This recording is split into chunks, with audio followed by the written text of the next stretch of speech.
दरम्यान संमेलनाध्यक्षांनी मुस्लिम, दलित आणि महिला साहित्याला स्पर्श करण्यात कुचराई केल्याचा आरोप सबनीसांनी केला होता। त्यावर मोरेंनी सबनीस यांचा अभ्यास कमी पडतोय असं म्हणत त्यांना सडेतोड उत्तर दिले। पहिलेच्या अध्यक्षांबद्दल मी अध्यक्षेप करत नाही, मला हे म्हणण्याचं स्वातंत्र्य निश्चित आहे।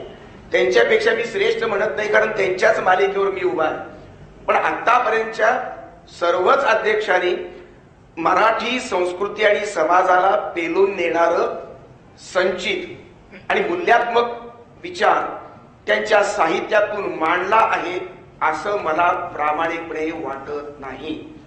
मुस्लिम प्रश्न, ख्रिश्चनांचे प्रश्न, आदिवासींचे प्रश्न, भटक्या विमुक्तांचे प्रश्न एकाही अध्यक्षाच्या भाषणामध्ये 2 ओळीचे सुद्धा नाहीत असा माझा अभ्यास मला सांगतो। पूर्वीच्या साहित्य संमेलनांनी या सगळ्या याला स्पर्श केलेला नाही आणि त्यात त्यांनी परत दलित, मुस्लिम, स्त्रियांचं साहित्य वगैरे वगैरे काय काय, तर हे खोटं आहे हो। त्यांनी नीट अभ्यास केलेला नाही। तुम्हाला सांगतो की गंबा सरदार की ज्यांनी बार्शीच्या साहित्य संमेलनामध्ये पहिल्यांदा दलित साहित्याची बाजू उचलून धरली, त्याच्यानंतर राघव जाधव की ज्यांनी निळी पहाट नावाचं पुस्तक लिहिलं आणि दलित साहित्याचं कसं साहित्य पण आहे हे दाखवलं त्यांनी त्या स्वतंत्र पद्धतीने, आणि अनेकांनी त्यांच्या पद्धतीने परीने केलेलं आहे। आणि त्यामुळं सगळ्यांना अशा पद्धतीने सरसकट हे करणं, आता उदाहरणार्थ सुरुवातीच्या काळामध्ये जेव्हा न्यायमूर्ती राजारांचे सारखे लोक अध्यक्ष होते त्या काळात दलित साहित्य नावाचा वेगळा प्रकार अस्तित्वात नव्हता। स्त्रियांचंही साहित्य म्हणजे स्त्री साहित्य अशी जाणीव लोकांच्यात नव्हती, मुसलमानांचंही नव्हतं। त्यामुळे त्यांनी त्याचा उल्लेख करणं वगैरे हे अप्रस्तुतच आहे, म्हणजे शक्यच नव्हतं, म्हणजे काळ विपर्यास होईल तो। असं असताना सगळ्यांना एका गाठोड्यामध्ये घालायचं आणि काहीतरी आरोप करायचे हे चुकीचं आहे।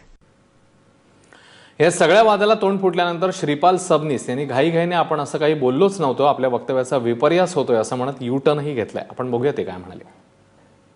पक्षांनी घेतलेल्या न घेतलेल्या भूमिका, मोरे सरांनी आज त्या सगळ्यांच्या वतीनं नाराजी जी आहे ती व्यक्त केली आहे।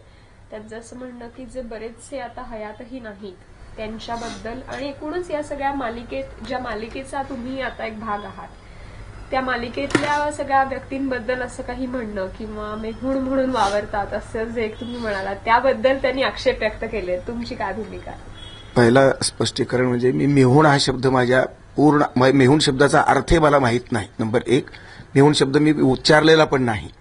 नंबर 2, मीही 2-4 महिन्यात पूर्वाध्यक्ष होणारच आहे आणि माझी मुख्य भूमिका व्यक्तीच्या संदर्भात नाही, पूर्वाध्यक्षांच्या संदर्भात, महाराष्ट्रातल्या एकूण जगातल्या देशातल्या विद्वानांच्या संदर्भात, त्यांच्या पुण्याईबद्दल, त्यांच्या तपश्चर्येबद्दल, त्यांच्या अभ्यासाबद्दल सप्रमाण अशा प्रकारचा आधार आणि त्यांचा आदर व्यक्त करून अनेक ठिकाणी मी बोललेलो आहे, लिहिलेलो आहे।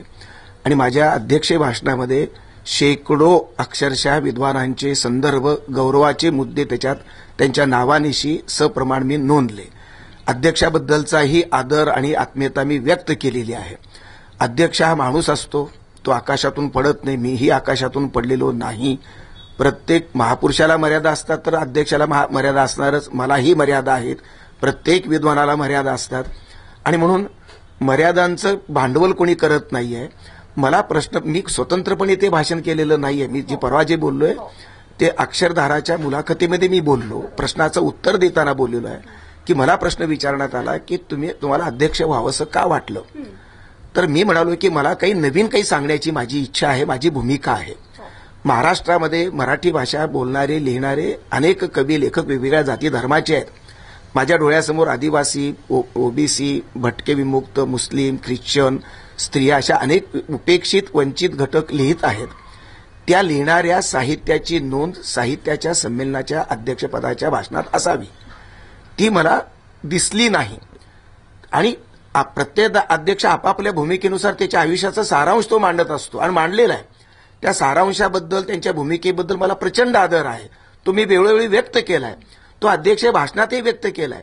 तिथे प्रश्न मला विचारल्यानंतर तुमची अध्यक्षपदाची इच्छा का, तर मी म्हणलं की आजचा महाराष्ट्र हा जळतो आहे, मुस्लिम प्रश्नावर किंवा ओबीसींच्या प्रश्नावर, आदिवासींच्या प्रश्नावर महाराष्ट्राचे तुकडे पडू नयेत, भारताचे तुकडे पडू नयेत, म्हणून सर्वांची मराठी सांस्कृतिकता ही एकात्म राहावी या उद्देशानं मला नवीन मांडणी करायची होती। या साहित्यिकांची नोंद मी घेतलेली आहे, गौरवास्पद नोंद घेतलेली आहे। मराठी संस्कृती हे साहित्य वेगवेगळे प्रवाह, मुस्लिम, ख्रिश्चन, आदिवासी साहित्य प्रवाह वजा करून मराठी संस्कृती सुरक्षित राहू शकत नाही, विकसित होणार नाही. ही माझी प्रामाणिक भावना आहे. ही माझी मूळ भूमिका आहे. या भूमिकेचा फोकस आहे. माझ्यासमोर व्यक्ती नव्हत्या, पूर्वाध्यक्ष नाहीत. माझ्यासमोर पूर्वाध्यक्षांची भाषणं निश्चित आहेत आणि त्या भाषणातली त्यांची भूमिका ही त्यांची पुण्याई निश्चित वंदनीय आहे. पण त्या पुण्याईमध्ये जर ही बहुसांस्कृतिकतेची नोंद नसेल तर तो मुद्दा त्यांच्या ड्रॉबॅकचा म्हणून मी मांडलेला नाहीये. माझ्या भूमिकेचा तो प्लस पॉइंट आणि नाविन्याचा मुद्दा म्हणून मला अध्यक्ष भाषणातून मांडता यावं, या संधीसाठी मी अध्यक्षपदाची निवडणूक लढविली, अशा प्रकारचं माझं स्पष्टीकरण आहे. त्याचं गैरसमजातून, व्यक्तिवादी भूमिकेतून जर कोणी घेत असेल तर ते संस्कृतीचे दुर्दैव, माझंही दुर्दैव आहे. सगळेच पूर्वाध्यक्ष हे खूप चांगली माणसं आहेत. त्यांची तपश्चर्या मोठी, चांगले अभ्यासक आहेत. त्यांच्याबद्दल मी गौरवही केलेला आहे. अनेक पूर्वाध्यक्षांना मी यापूर्वी पाठिंबा दिलाय, त्यांच्याबद्दलची मी भाषणं केलेली आहेत, त्यांनी पाठिंब्याची पत्र लिहिलेली आहेत, फोन केलेले आहेत. त्यांनी वेळोवेळी माझ्याबद्दल आदरही व्यक्त केला, माझा गौरवही केलाय, भूमिकेचाही गौरव केलाय. त्यामुळे अशा प्रकारचा गैरसमज कोणी का करून घ्यावा. व्यक्ती आणि संस्कृती संचित याच्यामध्ये माझं निर्णायक असं मत आहे की माझ्याही पेक्षा संस्कृतीचं संचित मोठं आहे आणि ते बहुसांस्कृतिक संचित मांडण्याची संधी घेण्यासाठी माझे अध्यक्षपदाचं भाषण मी उपयोगात आणलं. हा माझ्या भूमिकेचा भाग आहे. दुसऱ्यांच्या भूमिकेचा ड्रॉबॅक म्हणून मी ते मांडलेलं नाही आणि माझ्या भूमिकेचं प्रेम मला असणं याच्यात मला काही चुकीचं वाटत नाही. दुसऱ्यांच्या भूमिकेचा दुस्वास किंवा द्वेष किंवा विरोध मी कधीही केलेला नाही. तेव्हा पुन्हा एकदा आपल्या एका वेगळ्या वक्तव्याने श्रीपाल सबनीस चर्चेमध्ये आलेले आहेत.